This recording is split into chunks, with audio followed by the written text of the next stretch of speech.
कांग्रेस ने इस अधिकार से आपको वंचित किया था। अयोध्या में राम जन्मभूमि, अयोध्या जाने से लोग परहेज करते थे। जब मैं मुख्यमंत्री बना, मैं अयोध्या गया तो मुझे पत्रकार बंधु यही पूछते थे, आप कैसे आ गए? मैंने कहा भाई अयोध्या राम जन्मभूमि है, कहा कोर्ट ने फैसला तो नहीं किया है। हमने कहा वह भी हो जाएगा, चिंता क्यों कर रहे हैं। और 5 अगस्त को तो मोदी जी ने मंदिर के निर्माण का भी शिलान्यास करके भव्य राम मंदिर निर्माण का शिलान्यास करने का काम भी कर दिया है। 500 वर्षों की समस्या का समाधान हुआ। ये परेशानी है लोगों जो वामपंथी हैं, जो भारत की प्रगति नहीं चाहते हैं, गरीब के चेहरे पर खुशहाली नहीं चाहते, किसान की समृद्धि नहीं चाहते, महिलाओं को विकास की मुख्य धारा के साथ नहीं जुड़ने देना चाहते, वे लोग कुछ न कुछ षड्यंत्र करते रहते हैं। और आज वही लोग षड्यंत्र करने का प्रयास किस रूप में कर रहे हैं। कृषि संबंधी सुधार के कानून पर आपने देखा होगा कितना हो रहा है। मोदी जी ने यही तो कहा कि हम चाहते हैं कि भारत का किसान, अगर मेरठ का किसान चाहे, अगर उसको कोई दाम 100 रुपया मेरठ में मिल रहा हो, चाहता कि नहीं मेरठ में नहीं, मुझे गाजियाबाद में 200 मिल रहा है, मैं मेरठ में अपनी फसल को बेचूंगा तो उसकी फसल पे कोई टैक्स नहीं लगेगा, उसको पूरी स्वतंत्रता मिलनी चाहिए। और ये अधिकार अपनी फसल और अपनी उपज का मालिक किसान होगा, न मंडी समिति होगी, न सरकार होगा, न कोई बिचौलिया होगा। यह अधिकार प्रधानमंत्री मोदी जी ने आपको दिया। और कुछ लोगों को यही परेशानी है कि किसान को यह अधिकार क्यों मिल गया। किसान इस प्रकार के कार्यों के साथ कैसे जुड़ सकता है।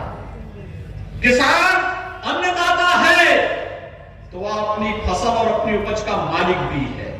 वह तय करेगा उसे अपनी फसल को कहां बेचना है। उस पर कोई टैक्स न मंडी के अंदर न मंडी के बाहर कहीं नहीं लगना चाहिए। और यही प्रधानमंत्री जी ने कहा। प्रधानमंत्री मोदी जी ने इस बात को स्पष्ट किया है कि एफपीओज का गठन करेंगे, लेकिन खेत का मालिक किसान ही होगा और मुनाफा में बराबर का हकदार भी किसान ही होगा। किसान को मुनाफे से कोई वंचित नहीं कर सकता है। उसकी आमदनी को कई गुना जब हम बढ़ाएंगे, उसके चेहरे पर खुशहाली आएगी, जब उसकी समृद्धि आएगी। और ये चेहरे पर खुशहाली, ये उसकी समृद्धि भारत की समृद्धि का आधार बनेगा। याद करिए 2014 में ही प्रधानमंत्री मोदी जी ने कहा था 2022 तक किसानों की आमदनी दुगनी होनी चाहिए। प्रधानमंत्री फसल बीमा की योजना, प्रधानमंत्री कृषि सिंचाई की योजना, सिंचाई की योजना को तकनीक के साथ जोड़ करके वन ड्रॉप मोर क्रॉप के साथ उसे सब्सिडी के साथ जोड़ने की कार्रवाई हो, या फिर समय पे बीज और खाद की उपलब्धता या कृषि विज्ञान केंद्रों के माध्यम से नई तकनीक उसे उपलब्ध कराने का कार्यक्रम हो। ये सभी तो तेजी के साथ आगे बढ़ रहे हैं। विपक्ष को तो तब भी परेशानी थी जब प्रधानमंत्री मोदी जी ने किसानों के लिए प्रधानमंत्री किसान सम्मान निधि का लाभ दिया। उनको परेशानी इस बात को लेकर के किसान को लाभ कैसे मिल जा रहा है, तब भी हो हल्ला करते थे। तमाम प्रकार की तब भी ये बातें करते थे कि किसान को लाभ नहीं मिलना चाहिए। फरवरी 19 में प्रधानमंत्री किसान सम्मान निधि मोदी जी ने लागू की और उत्तर प्रदेश से ही लागू किया। और उस समय जब इसे लागू किया गया तब भी कांग्रेस के लोग कहते थे कि चुनावी सगुफा है। लेकिन ये पैसा पिछले 1.25 वर्षों से लगातार किसान के खाते में जा रहा है। लोग कहते थे कोरोना कालखंड में ये सब रुक जाएगा। मोदी जी ने कहा कि मंत्रियों का वेतन रुकेगा, विधायक सांसद का भी वेतन रुकेगा, लेकिन किसान की किसान सम्मान निधि नहीं रुकेगी। ये है काम। ये जो मंच पर बैठे हुए हमारे जनप्रतिनिधि हैं, प्रधानमंत्री मोदी जी उनकी प्रेरणा के केंद्र बिंदु हैं। उनके लिए भारत की 135 करोड़ की आबादी ही अपना परिवार है।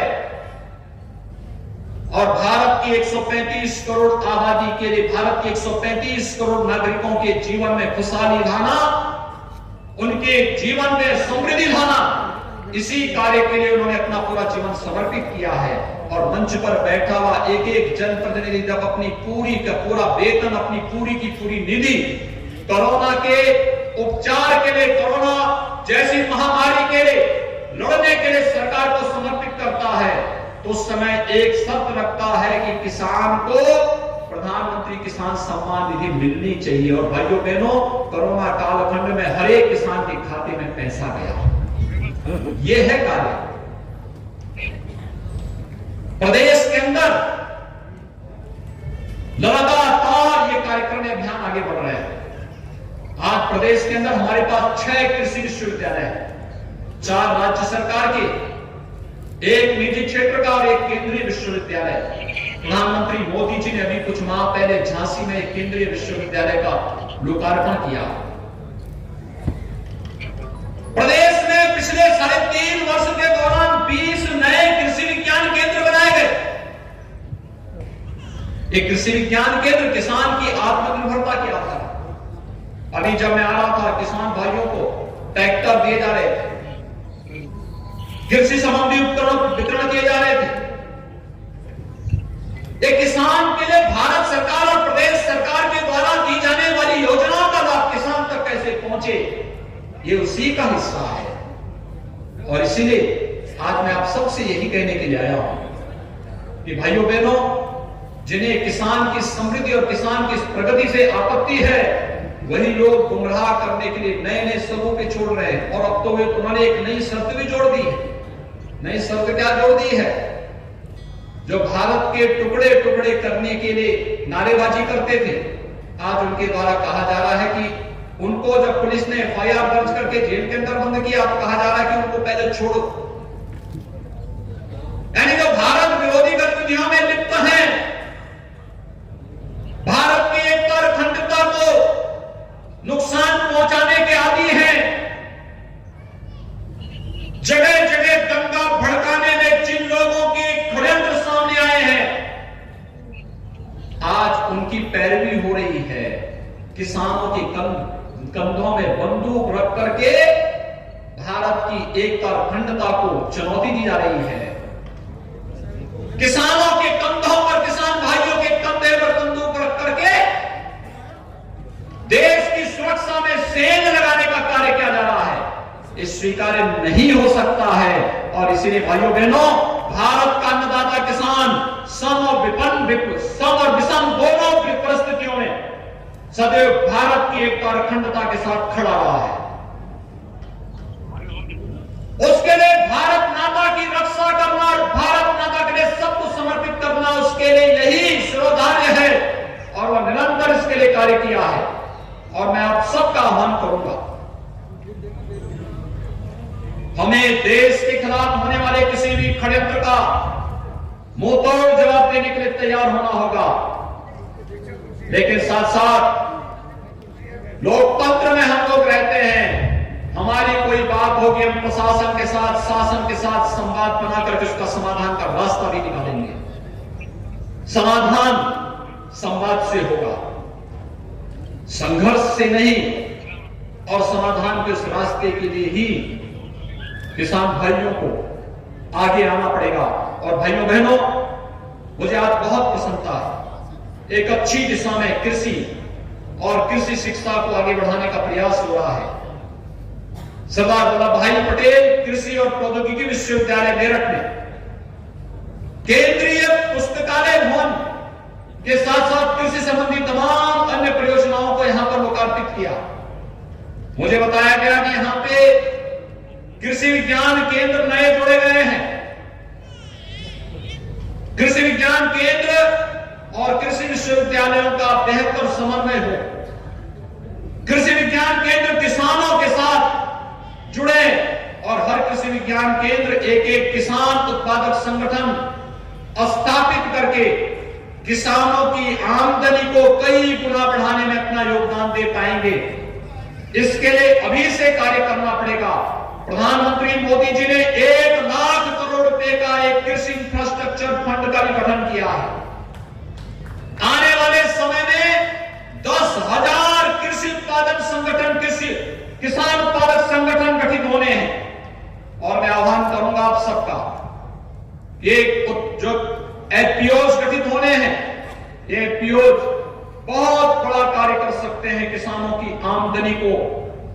दूंगा बढ़ाने में, और मैं आपका आह्वान करूंगा हम सब मिलकर के इस कार्यक्रम को आगे बढ़ाएंगे। मैं आज के इस अवसर पर आप सबको इस बात के लिए आश्वस्त करता हूं कि पश्चिमी उत्तर प्रदेश के विकास में किसी भी प्रकार की कोई कोताही नहीं आने दी जाएगी, कोई कोताही नहीं। इसके लिए तो आपके सांसद विधायक बराबर आकर के मुझसे लड़ते रहते हैं, लखनऊ में आकर के लगातार आते हैं, लेकिन साथ साथ यहां की बहन बेटियों की सुरक्षा के साथ भी किसी को खिलवाड़ नहीं करने देंगे। और हमने पुलिस प्रशासन को साफ कहा है, हमारा यहां का किसान भाई जब मिलता है तो वह संबोधन में राम राम ही बोलता है, तो राम शब्द का प्रयोग 2 बार जरूर होना चाहिए। जब हम किसान भाइयों से मिलें तो हमारा संबोधन राम राम होना चाहिए। और जब सुरक्षा के साथ सेंध लगाने वाले कोई भी ऐसा दुराचारी अपराधी बहन बेटियों की सुरक्षा के साथ सेंध लगे तो उसकी राम नाम सत्य है कि अपराधी निकलने चाहिए। ये कार्य हम सुनिश्चित करें। कहीं भी किसी को, किसी भी किसान के साथ, किसी नौजवान के साथ, किसी बहन बेटी की सुरक्षा के साथ, किसी व्यापारी की सुरक्षा के साथ और किसी भी निरपराध नागरिक की सुरक्षा के साथ सेंध लगाने की छूट कतई नहीं दी जानी चाहिए। और यह अभियान पूरी मजबूती के साथ हर एक नागरिक को सुरक्षा प्रदान करते हुए आगे बढ़ाएंगे। भाइयों बहनों, मैं आज के इस अवसर पर यहां पर कृषि संबंधी केंद्र और प्रदेश सरकार के अनेक योजनाओं का लाभ किसान बंधुओं को मिल रहा है। एक बहुत अच्छी प्रदर्शनी यहां पर लगी है, आपने देखा होगा, इस प्रदर्शनी को आप जरूर देखेंगे। केंद्र और प्रदेश सरकार से कि कृषि संबंधी विभिन्न प्रकार की योजनाओं का लाभ किसानों को कैसे दिया जा सकता है, इसके साथ आप जुड़ेंगे। एफपीओज के गठन की प्रक्रिया को हर विकास खंड के अंदर अगर बना सके, एक 2 बनाने की प्रक्रिया युद्ध स्तर पर आप आगे बढ़ाइए, और बाकी की जिम्मेदारी हमारी है। विकास भी होगा, सुरक्षा भी देंगे, और किसानों के चेहरे पर खुशहाली लाने के लिए जो कुछ भी करना पड़ेगा, आपको कहीं हाथ फैलाने की नौबत नहीं आनी चाहिए, क्योंकि इसके लिए तो हम लोग आए हैं। और यही हमारे लिए अभिष्ट होगा जब अन्नदाता किसानों के चेहरे पर खुशहाली होगी, जिसके लिए प्रधानमंत्री मोदी जी ने निरंतर प्रयास किया है। तो भाइयों बहनों, ये देश के चेहरे की खुशहाली होगी, देश की समृद्धि का आधार बनेगा। उसी समृद्धि का आधार बनाने के लिए आज मैं एक बार फिर से जो विभिन्न प्रकार की परियोजनाएं यहां पर लोकार्पित की जा रही हैं, इसमें विकास की योजनाएं भी हैं, पुलिस विभाग से जुड़ी हुई हैं, सड़क की भी हैं, कृषि संबंधी भी हैं, और ढेर सारी अन्य परियोजनाएं जो भी हमारे जनप्रतिनिधियों ने दी है, उन सभी परियोजनाओं का लोकार्पण करते हुए भी और मेरठ की जनता को उन सभी योजनाओं को समर्पित करते हुए मुझे बहुत आनंद की अनुभूति हो रही है। मैं अपने सभी माननीय सांसद विधायकों को और यहाँ की जनता जनार्दन को इसके लिए हृदय से बधाई देते हुए आप सबको अपनी शुभकामनाएं देता हूं। धन्यवाद। जय हिंद। धन्यवाद सर। मैं निवेदन करती हूँ पंडाल में मौजूद सभी लोगों से एक बार जोरदार तालियां माननीय मुख्यमंत्री जी के लिए। जितना प्रेम, जितना स्नेह उन्होंने हमें दिया है, उतना ही मैं चाहती हूँ कि मेरठ की पूरी जनता एक बार जोरदार तालियों के साथ उनका शुक्रिया कहें। और मैं अब निवेदन करती हूँ माननीय राज्य मंत्री कृषि शिक्षा एवं अनुसंधान उत्तर प्रदेश श्री लाखन सिंह राजपूत जी से कि वह मंच पे आके सभी का धन्यवाद ज्ञापन करें।